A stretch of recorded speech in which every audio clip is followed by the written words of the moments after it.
Hello बच्चों, let's read this question.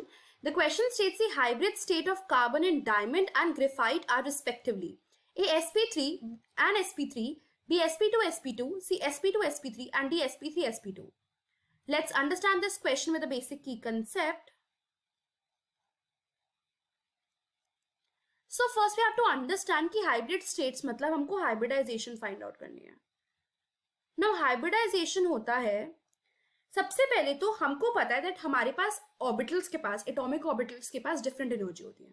In hybridisation what we will doing, हम atomic orbitals को mix कर देते हैं ताकि उनको इक्विवेलेंट एनर्जी में हम बांट सकें एंड सबके पास इक्विवेलेंट एनर्जी के हाइब्रिड ऑर्बिटल्स बन जाए. सो दैट प्रोसेस जब हम मिक्स करते हैं ऑर्बिटल्स को to form the hybrid orbitals और वो हाइब्रिड ऑर्बिटल्स के पास इक्विवेलेंट एनर्जी होती है, that process is known as hybridization. So hybridization is the mixing of atomic orbitals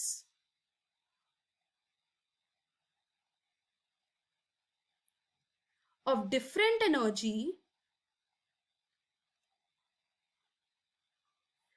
to form equivalent energy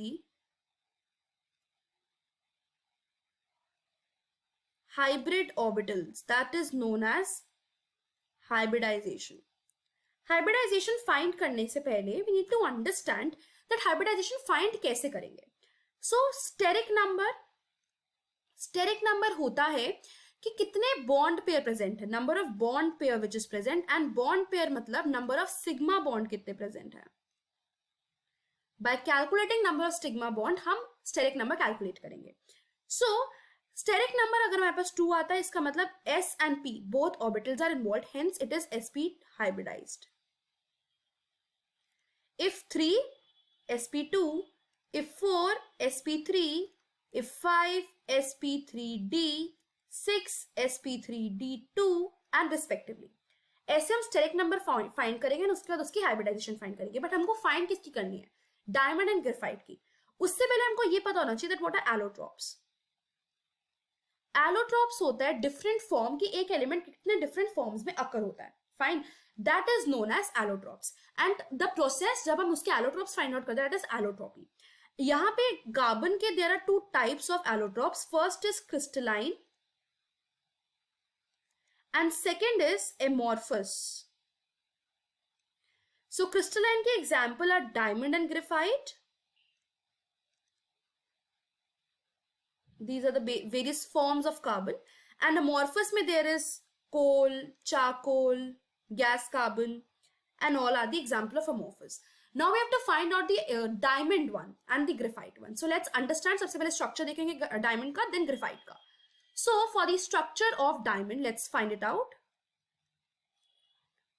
कि diamond का structure क्या है and उसका hybridization क्या है. So diamond का structure है बेंजीन. सबसे पहले तो हम बेंजीन बनाएंगे. दिस कार्बन ये आगे जाके एक ऐसे स्ट्रक्चर बना रहा है. Then this is connected with another structure and this bond connected to this with this carbon. Different carbon है. Will do this with a dot, मतलब कार्बन को रिप्रेजेंट कर रहे हैं हम डॉट से.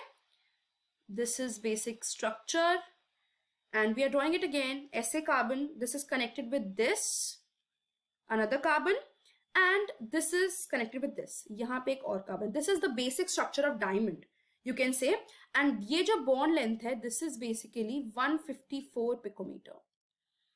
So this is the basically structure of diamond. So as हम देख रहे हैं कि structure of diamond में सबसे पहले तो एक बहुत ही ज्यादा network structure है, reticulate structure है, proper network बना रहा है. एंड यहाँ पे जो एक कार्बन एटम है, एज हम यहाँ पे देख सकते हैं, सपोज दिस कार्बन ले लें, दिस कार्बन ले लें. सो इट इज एक कार्बन आगे जाके 4 कार्बन के साथ अटैच्ड है, right. So 1 carbon it is bonded to each other but bonded to 4 other carbon atom. यहां से अगर इसी कार्बन को अगर हम लें एज अ बेसिक स्ट्रक्चर, तो यहाँ पे हम स्टेरिक नंबर निकालेंगे सबसे पहले, क्योंकि हमको हाइब्रिडाइजेशन निकालनी है. So steric number it is the number of bond pair. As ये 4 बॉन्ड बना रहा है विद चारों कार्बन, राइट. तो इसका स्टेरिक नंबर क्या हुआ, 4. सो इसका हाइब्रिडाइजेशन क्या होगा, एज वी नो अगर स्टेरिक नंबर 4 होगा तो इसका मतलब एक S एंड 3 P हाइब्रिडाइज होंगे. सो sp3 हाइब्रिडाइज्ड है हमारा कार्बन का. बेसिकली डायमंड का carbon. So it is sp3 hybridized. इसमें क्या है, carbon it is lying at the centre and other 4 are present at the corner of the tetrahedron. Now let's go for the structure of graphite. So the structure of graphite, let's draw it first. सबसे पहले तो hexagonal rings हैं graphite में बहुत सारी, ठीक है, and they are interconnected with each other.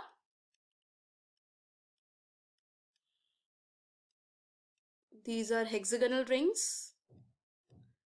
ये आगे जाके connected हैं with another pile of hexagonal rings, that is this.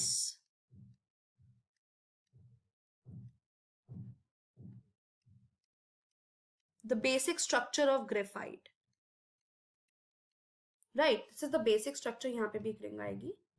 Basic structure of graphite. This is bonded. ठीक है, graphite का structure है. सबसे पहले हम यहाँ पे देख रहे हैं hexagonal rings present है, right? हेक्सागोनल रिंग्स देखा, और यहाँ पे अगर सपोज मैं एक कार्बन लू ना, सपोज मैं ये कार्बन ले रही हूं, तो ये कार्बन आगे जाके 3 डिफरेंट कार्बन से अटैच्ड है, राइट? सो यहाँ पे 1 carbon it is bonded to 3 other carbon atom,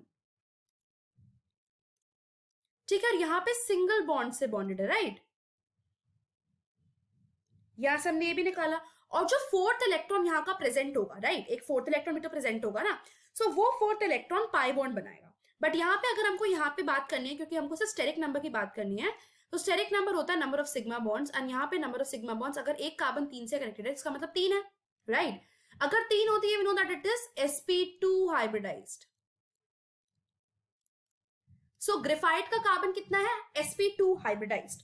so the final answer to this question is that of diamond is sp3 and that of graphite is sp2. So the final answer is option number D. I hope you understood it well. Best of luck.